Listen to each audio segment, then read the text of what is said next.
Good afternoon, everyone. Today I'm going to do a little something different. I'm going to do a book review. I recently read a book. Well, I listened to it on audiobooks, but I'm going to leave a link that they have it for Amazon if you'd like to order it or whatever, or you can try and find it for yourself on audiobooks. But it's called Nothing to Envy: Ordinary Lives in North Korea, and it's written by Barbara Demick. To sum up this whole book best, I think I'm going to say, quote a part in the book where a North Korean doctor flees into China, and the first thing that she finds is a bowl of rice on the floor with some meat in it, and some dogs come in, and she says, the dogs in China eat better than the doctors in North Korea, and that I hope that helps you give a good idea about what it's like to live in North Korea when the dogs in China eat better than the doctors in North Korea. I wish I could do this book justice because I don't think I'm gonna be able to do this book justice. I'd recommend really reading this book if you're, if you're, if you're interested in North Korea, if you're interested in Korea, period, if you're interested in third world countries that are underdeveloped. It, it's a good humanitarian book. It's a good there's just so many categories I could put this book into. It being why it's good and who should read it. I mean, I'll admit I probably listened it pretty fast. I listened in a period of 3 days, and parts of it were hard to get through. I was just interested, and perhaps it's because I did spend a time a few years ago in South Korea teaching English, and it helped me understand a lot of the questions I don't know if they because sometimes I could get a conversation started about North Korea because I was interested to know some more about it, and maybe it's hard for the South Koreans to talk about it because it's almost like they consider South Korea or they consider North Korea their kin, and it can be heartbreaking. It's almost like they've lost their brother or sister, and brother and sister, and that's the way I've imagined it, or how and that's how I've come to understand it. So anyway, the book is called Nothing to Envy. Nothing to Envy: Ordinary Lives in North Korea. It follows the story of six North Koreans that eventually defect from North Korea, and I guess I'd say you could divide the book kind of in three halves, three parts for each of the six people. I'd say part one. Part one is kind of life there before a lot of the extreme famines and starvations kind of happened, and part two would kind of be actually, part one would kind of lead up to it leads up to the famines and it leads up to why the six characters decide to defect. These are six separate people. They're not all together, by the way.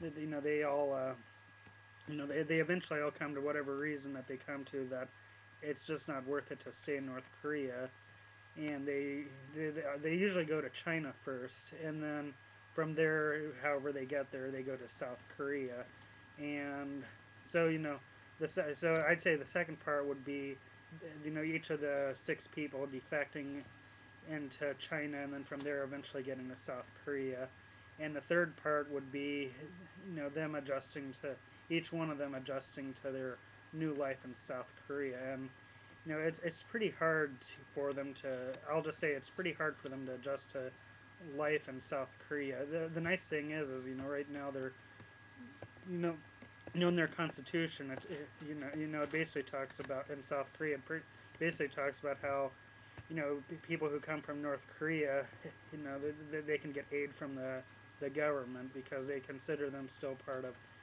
they still consider them a Korean citizen. However, a North Korean has to get to South Korea on their own. However, they can get there. The government will not, go in and help them.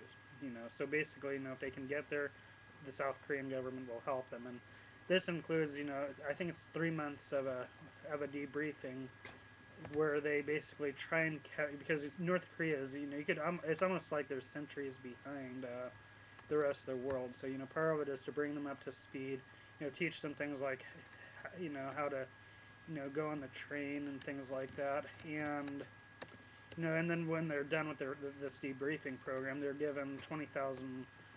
They're given the equivalent of about $20,000, and they're supposed to make it from there and find their own way. And for many of them, they just talk about things like especially when they defect, they talk about how things like the guilt they feel for family members they left behind.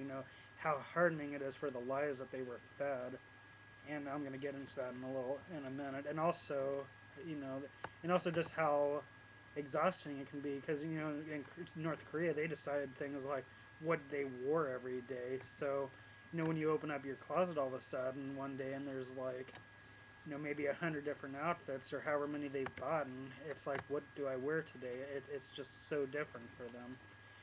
Um, so living in North Korea, it's just so interesting to see what can happen. I mean, if you speak out against the government, you can get arrested and sent to labor camps and possibly executed. It mentioned someone who said Kim Jong Sung, who is the original leader of North Korea. It mentions that he says he's short and he gets arrested and sent to a labor camp. Another family, they were questioned. The dad was really questioned heavily because they were watching this program on TV and they were talking about these rubber boots that they were making. They were giving these statistics, and then he blurted something out without thinking, which was, well, if they're so great and there's so many, why don't my kids have them? And he's questioned later. So and it's based. I want to call it. It's like a cult like government if you think about it. To them, Kim Jong Sung was God, and his son Kim Jong Il would be like Jesus. And there was mass hysteria when Kim Jong Sung died. I mean, people were committing suicide. They were jumping from buildings. There were some people who starved themselves to death because it hit them that it kind of hit them that this guy, they believed he would live forever. And then he died. So that was a pretty big millstone for all six of the characters and what they went through and things like that. And a lot of the first part of the book, like I mentioned, it's about survival. Trying to get food. They talk about eating things like grass, and they talked about how even on the black market there you can get you can even talk about how some people were eating babies, which is pretty hard to imagine. So you know, like I said, I wish I could do this justice. I don't want to say too much because I don't want to give you away.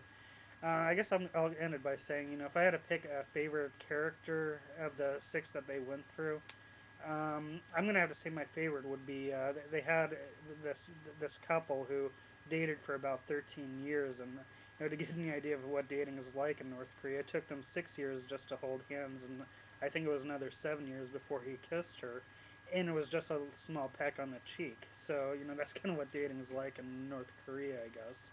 But another thing that also brought an interesting aspect is, they dated in secret because a girl's father was originally a South Korean prisoner of war, and he's basically what they would call, basically with such a thing that happened, he's one of the highly surveilled people in North Korea because of his background, and you know, and basically for him to even marry this girl, he would dishonor his parents, and it would mean that he was pretty well to do it for North Korean, and it would mean that he would probably be giving up that kind of life. But they dated for I think about 13 years, and it's kind of interesting to see this relationship going. They talk about how later in the book they kind of talk about how things can be so much different. I mean, I'm not going to give away what really happens with them, other than they both do defect. So anyway, the name of the book is Nothing to Envy. I wish I could do it more justice, other than to say it's a really good book. I think if you want a good idea what it's like in North Korea, read the book. Get it on audiobook, or get it on audiobook, listen to it, and read the book. Anyway, take care.